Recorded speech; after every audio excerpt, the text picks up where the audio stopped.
आज हम पढ़ने जा रहे हैं विभव। विभव जो कि बहुत ही बेसिक कंसेप्ट है और आप लोगों ने अक्सर सुना होगा। लोग कहते हैं कि इसके अंदर पोटेंशियल नहीं है, ये किसी काम का नहीं है, ये काम नहीं करना चाहता। तो यहाँ जो पोटेंशियल है, जो विभव है, उस विभव के बारे में हम चर्चा करेंगे कि वो विभव, वो पोटेंशियल होता क्या है। तो यहाँ पर पहले हम हमारे लिए ये सब चीज समझना बहुत आवश्यक है कि हम विभव को अच्छे से समझें। उसके बाद सब चीजें हमें आसानी से समझ में आना शुरू हो जाएंगी। सबसे पहले हम बात करते हैं विभव को। हम एक उदाहरण से समझते हैं। मान लेते हैं कि हमारे पास दो ग्लास है या दो बर्तन है, इनमें पानी भरा हुआ है। एक ये वाला बर्तन है जिसमें कि जो पानी का लेवल है वो इस ऊंचाई पर है। एक दूसरा बर्तन है जिसमें कि पानी जो है इस ऊंचाई तक भरा हुआ है। अब हमें ये देखना है कि जो पानी का जो प्रवाह होगा, यदि हम इन दोनों को कनेक्ट कर देते हैं, यदि हम इन दोनों को जोड़ देते हैं,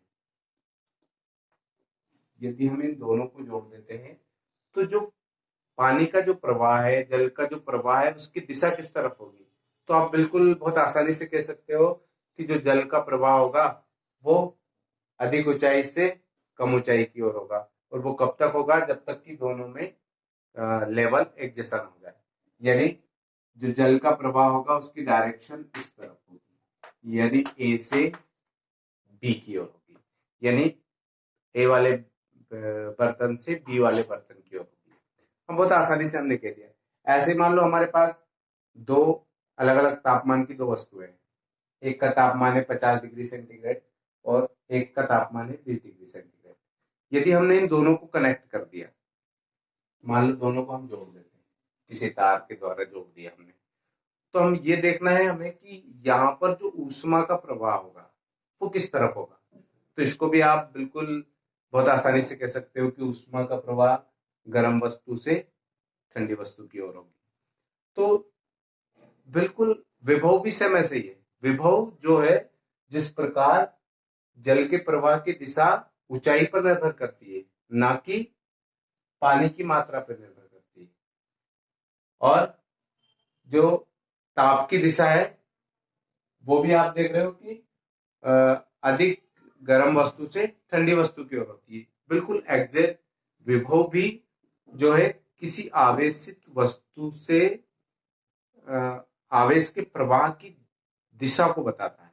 यानी विभव जो होता है, यदि दो वस्तुएं आपके पास आवेशित वस्तु है, तो विभव की जो दिशा होगी, यानी आवेश के प्रवाह की जो दिशा होगी, वो विभव प्रदर्शित करता है कि इसमें से आवेश बहने की दिशा क्या होगी। यहाँ पर कुछ उदाहरण के द्वारा हम समझते हैं कि आवेश या आवेश किस तरफ बह रहा है। अब हम बात करेंगे आवेश के प्रवाह की दिशा, कि आवेश का प्रवाह किस तरफ होता है। यहाँ पर कुछ उदाहरण ले रहे हैं।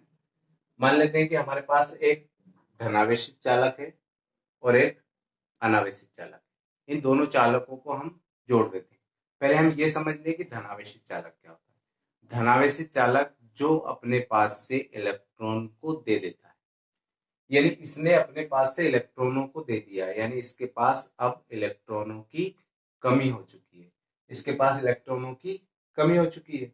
और अनावेशित चालक, यानी इसने ना तो इलेक्ट्रॉन दिया है और ना ही इलेक्ट्रॉन लिया है, यानी इसके पास जो इलेक्ट्रॉन है वो सुरक्षित है। तो यहां से हम बात कर रहे हैं कि आवेश का प्रवाह किस तरफ होगा। तो हम बात करते हैं, मान लो हमने दोनों को किसी चालक तार के द्वारा जोड़ दिया। अब आपको इसके आवेश के प्रवाह की दर बताना है, आवेश के प्रवाह की दिशा बताना है कि आवेश किस दिशा में बहेगा। अब हम जानते हैं कि इस पर आवेश की कमी हो चुकी है। क्यों कमी हो चुकी है? क्योंकि इसने अपने पास से इलेक्ट्रॉन जो है किसी को दे दिए, इस कारण इस पर धनावेश आया है। तो आप बिल्कुल एग्जैक्ट कह सकते हैं कि इस पर आवेश की कमी हो चुकी है। तो यहां से जो आवेश प्रवाह की दिशा होगी वो किस तरफ होगी?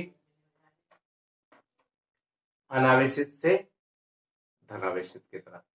यानी इस पर आवेश की कमी हो चुकी है, यानी इलेक्ट्रॉनों की कमी हो चुकी है। इसी प्रकार हम यहाँ पे बात करते हैं, हमारे पास एक एग्जाम्पल और है, जो कि एक चालक धनावेशित चालक है और दूसरा जो चालक है वो ऋणावेशित चालक है। इन दोनों चालकों को यदि हम किसी वायर के द्वारा हमने जोड़ दिया, तो अब आपको बताना है कि आवेश के प्रवाह की दिशा क्या होगी। यहां से हम देखते हैं कि धनावेशित चालक है, यानी इसने अपने पास से कुछ इलेक्ट्रॉन दे दिए हैं, यानी इसकी सतह पर इलेक्ट्रॉनों की कमी हो चुकी है।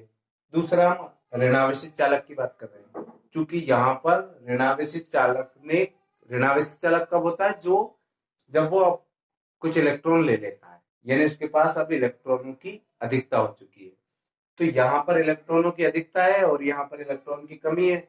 तो जो आवेश प्रवाह की दिशा होगी, वो आवेश प्रवाह की दिशा क्या होगी, अधिक से कम की ओर होगी, यानी ऋण आवेशित से धनावेशित की ओर होगी। यानी आवेश प्रवाह की जो दिशा होगी वो इस तरफ होगी, इसको हम कहेंगे आवेश प्रवाह, यानी आवेश ऋणावेशित से धनावेशित की ओर बहेगा। यहां पर भी जो आवेश के प्रवाह की दिशा होगी वो अनावेशित से धनावेशित की ओर होगा। अब हम बात करते हैं कि हमारे पास एक एग्जाम्पल और है, हमारे पास एक ऋणावेशित चालक है और एक अनावेशित चालक है।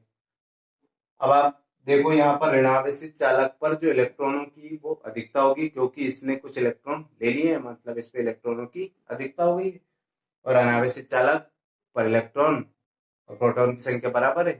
तो यहाँ पर इलेक्ट्रॉनों की अधिकता है, तो आप आसानी से कह सकते हो कि इस पर इलेक्ट्रॉन की अधिकता है, मतलब जो आवेश के जो प्रवाह की दिशा होगी वो किस तरफ होगी। यदि हम दोनों को कनेक्ट कर देते हैं तो यहाँ पर इलेक्ट्रॉनों की अधिकता है, मतलब इलेक्ट्रॉन जो है इस तरफ बहेंगे, यानी आवेश प्रवाह की जो दिशा होगी वो आवेश प्रवाह जो होगा वो ऋणावेशित से अनावेशित की ओर होगा। तो ये चीज हमारे लिए समझना जरूरी है कि विभव होता क्या है। विभव जो होता है एक्चुअल में आवेश के प्रवाह की दिशा को बताता है। अब हम पढ़ने जा रहे हैं कि विद्युत विभव की माप कैसे की जाती है। जैसे आप जानते हो कि समुद्र के अंदर आप एक बाल्टी पानी डाल दो या उससे एक बाल्टी पानी निकाल दो तो उसके स्तर में कोई फर्क नहीं पड़ता। यहाँ यदि किसी वस्तु का आपको विभव ज्ञात करना है तो हमें क्या करना पड़ेगा, पृथ्वी के विभव को शून्य मानकर। पृथ्वी बहुत बड़ा चालक है, यदि पृथ्वी को कुछ विभव, कुछ आवेश दे दिया जाए या उससे कुछ आवेश ले लिया जाए तो उसको कोई फर्क नहीं पड़ता।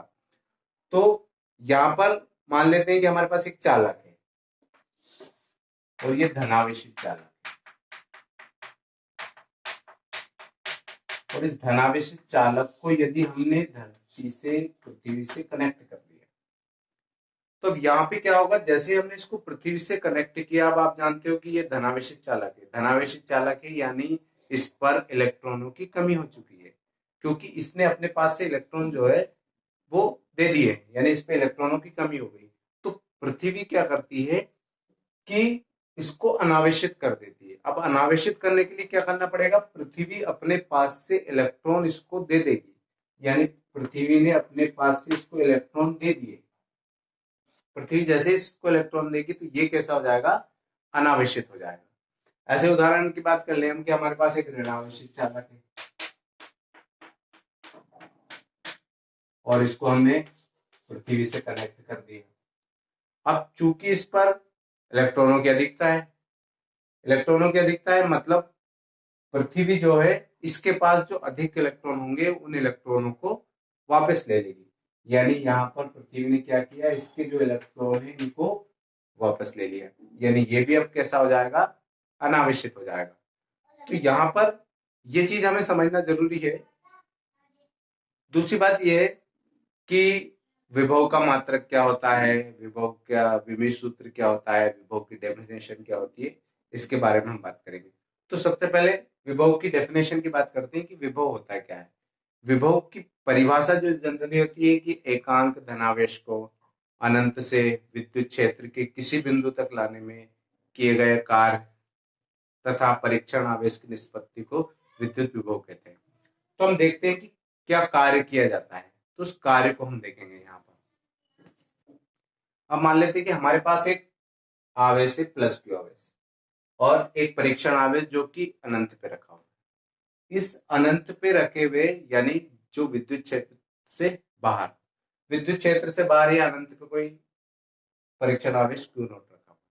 उस क्यू नॉट आवेश को हमें इस तरफ लेके आना, क्योंकि आप जानते हो कि जो परीक्षण आवेश है वो धनावेश है, और जो आवेश हमने माना है ये भी धनावेश है।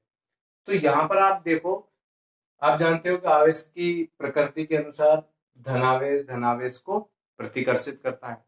अब हमें आवेश को किस तरफ लेके आना है, अनंत से विद्युत क्षेत्र के किसी बिंदु के अंदर लेके आना है, यानी हमें इस तरफ लेके आना है।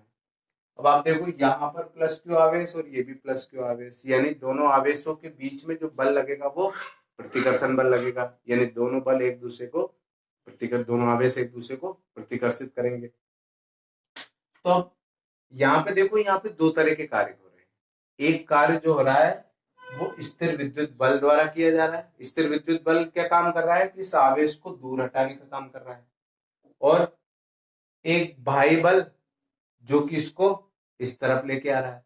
इसके द्वारा जो कार्य किया जा रहा है वो धनात्मक कार्य किया जा रहा है, परंतु स्थिर विद्युत बल क्या प्रयास करेगा कि इस आवेश को दूर लेके जाए, परंतु जो बाह्य बल है वो आवेश को इस तरफ लेके आ रहा है। तो यहाँ पे दो तरह के कार्य हो रहे हैं। एक बाह्य बल द्वारा जो कार्य हो रहा है वो तो धनात्मक कार्य हो रहा है, और जो स्थिर विद्युत बल के द्वारा जो कार्य हो रहा है वो ऋणात्मक कार्य हो रहा है। तो यहां से हम देखते हैं कि यहां से अनंत से, यानी विद्युत क्षेत्र के बाहर से, एकांक धनावेश को अनंत से विद्युत क्षेत्र के किसी बिंदु तक, मान लो विद्युत क्षेत्र पे स्थिति बिंदु ए, इस तक लाने में हमें W कार्य करना पड़ेगा। तो यहां पर जो विभव होगा, विभव को हम लिखेंगे विभव बराबर W इंफिनिट टू ए, यानी अनंत से विद्युत क्षेत्र के किसी बिंदु ए तक लाने में जो कार्य किया गया बटे परीक्षण आवेश, यानी परीक्षण आवेश हो गया आपका क्यू नॉट। तो विभव V बराबर क्या हुआ, V बराबर W इंफिनिट टू ए, यानी एकांक धनावेश को, ये एकांक धनावेश को अनंत से, यानी विद्युत क्षेत्र के बाहर से विद्युत क्षेत्र के किसी बिंदु तक लाने में किए गए कार्य तथा परीक्षण आवेश की निष्पत्ति या अनुपात को विद्युत विभव कहते हैं। अब हम विद्युत विभव की बात करते हैं। विद्युत विभव एक अदिश राशि होती है, तो हम लिखेंगे कि विद्युत विभव एक अदिश राशि होती है, यानी इसका परिमाण होता है, यानी दिशा फिक्स नहीं होती। दूसरी बात करते हैं हम इसके विभव सूत्र की बात करते हैं, और इसके मात्रक की बात करते हैं। तो V बराबर हुआ W upon Q not a. अब कार्य कहां से किया है, अनंत से विद्युत क्षेत्र के किसी बिंदु तक लाने में किया गया कार्य। अब आप जानते हो कि कार्य का मात्रक क्या होता है, जूल। तो हम इसको क्या लिखेंगे, कार्य, और ये हो गया आपका आवेश। कार्य का जो मात्रक होता है वो होता है जूल, यानी कार्य को जूल में मापा जाता है, और आवेश का जो मात्रक होता है कूलाम होता है। तो हम कह सकते हैं कि विभव का जो मात्रक है वो जूल पर कूलाम होगा। अब हम बात करते हैं इसके विमी सूत्र की। तो विमी सूत्र हम बात कर रहे हैं कार्य का विमी सूत्र कैसे निकाला जाता है, कार्य बराबर बल इंटू विस्थापन, यहां से हम कार्य बटे आवेश। आपने 11वीं कक्षा में पढ़ाई है विमी सूत्र कैसे निकाले जाते हैं, एक बार और देख लेते हैं। कार्य बराबर हो गया बल इंटू विस्थापन, और आवेश के लिए आप निकाल सकते हो विद्युत धारा की परिभाषा से, यानी आवेश प्रवाह की दर को क्या कहते हैं, विद्युत धारा कहते हैं। तो आवेश प्रवाह की दर हो गई विद्युत धारा। तो Q इक्वल टू क्या हो जाएगा आपका, I into t. Q equal to हो जाएगा I इंटू टी। अब I यानी विद्युत धारा और T यानी समय। तो विद्युत धारा को का जो मात्रक है वो है एम्पियर। इसको हम लिख सकते हैं A इंटू टी। अब बल को हमें क्या लिखना है, बल बराबर क्या होता है, बल की डेफिनेशन, ये द्रव्यमान इंटू त्वरण, तो ये हो गया आपका द्रव्यमान इंटू त्वरण। और विस्थापन, विस्थापन यानी डिस्टेंस, तो इसको आप लंबाई या दूरी लिख सकते हो, हमने इसको लिख दिया दूरी बटे AT। द्रव्यमान को हम लिख सकते हैं m, त्वरण के लिए हमें क्या लिखना है, त्वरण बराबर वेग में परिवर्तन बटे समय, तो वेग में परिवर्तन बटे समय त्वरण हो गया, इनटू दूरी के लिए हमें लिखना है L बटे AT। अभी हमें दूरी को और क्लियर करना है, तो m इक्वल टू क्या हो जाएगा आपका, m v, वेग बराबर दूरी बटे समय, तो दूरी के लिए लिखना है हमें L और समय के लिए t स्क्वायर इंटू L बटे AT। अब यहां से t स्क्वायर भी ऊपर चला जाएगा आपका, तो ये हो गया आपका m L स्क्वायर हो जाएगा, t को ऊपर लेके जाएंगे तो t की पावर -2 बटे AT। इस AT को भी आप ऊपर ले जाओ, तो ये हो जाएगा आपका m L स्क्वायर t की पावर, इसको लेके जाएंगे तो -1, तो t की पावर -3, और a को भी ऊपर लेके जाएंगे तो a की पावर -1। तो ये हो गया इसका विमी सूत्र। यहां पर हमने देखा, हमें कुछ चीजें समझना है कि विभव क्या होता है, एकांक धनावेश को अनंत से विद्युत क्षेत्र के किसी बिंदु तक लाने में किए गए कार्य तथा परीक्षण आवेश की निष्पत्ति को विद्युत विभव कहते हैं। विद्युत विभव कैसी राशि है, विद्युत विभव एक अदिश राशि है, क्योंकि कार्य जो है वो भी एक अदिश राशि होती है और आवेश भी एक अदिश राशि है, इस कारण से जो विभव है वो भी एक अदिश राशि होगी। फिर हम बात करते हैं कि इसका एसआई मात्रक क्या होगा। एसआई मात्रक W बटे क्यू नॉट, यानी कार्य बटे आवेश, कार्य यानी जूल, कार्य को हम जूल में प्रदर्शित करते हैं और आवेश को कूलाम में, तो इसका जो एसआई मात्रक हुआ वो हुआ जूल पर कूलाम। अब हम बात करते हैं कि इसका विमी सूत्र क्या बनेगा। विमी सूत्र वैसे आपने पढ़ा है, परंतु एक बार और फिर मैंने इसको पूरा करके बताया कि किस तरह से विमी सूत्र निकाला जाता है। तो कार्य बटे आवेश, कार्य बराबर बल इंटू विस्थापन, और आवेश, आवेश को हमने विद्युत धारा की परिभाषा से निकाला, आवेश प्रवाह की दर को विद्युत धारा कहते हैं, तो आवेश प्रवाह की दर Q अपॉन T, तो Q इक्वल टू हुआ अपना I इंटू टी, तो Q का जो मात्रक बनेगा वो A, एम विद्युत धारा को एम्पियर में नापते हैं, तो A इंटू टी, तो इसको लिख दिया मैंने, आवेश को लिखा AT। अब बल, बल बल F बराबर आप जानते हो, F बराबर होता है MA, यानी द्रव्यमान इंटू त्वरण, तो द्रव्यमान इंटू त्वरण, द्रव्यमान के लिए हमने m लिखा, त्वरण के लिए हमें लिखना है वेग में परिवर्तन बटे समय इंटू विस्थापन यानी दूरी L बटे AT। फिर वेग के लिए फिर हम लिखेंगे तो v इक्वल टू दूरी बटे समय, यानी t ये और एक t तो स्क्वायर हो गया, और इसको हमने सॉल्व किया तो जो विमी सूत्र बना वो ML स्क्वायर t की पावर -3 a की पावर -1। तो यहाँ पर आपका जो विभव की जो बेसिक कंसेप्ट है वो यहाँ पे क्लियर हो जाती है। इससे रिलेटेड जो क्वेश्चंस है, बाकी की जो चीजें हैं वो हम अगले वीडियो में देखेंगे। Thank you.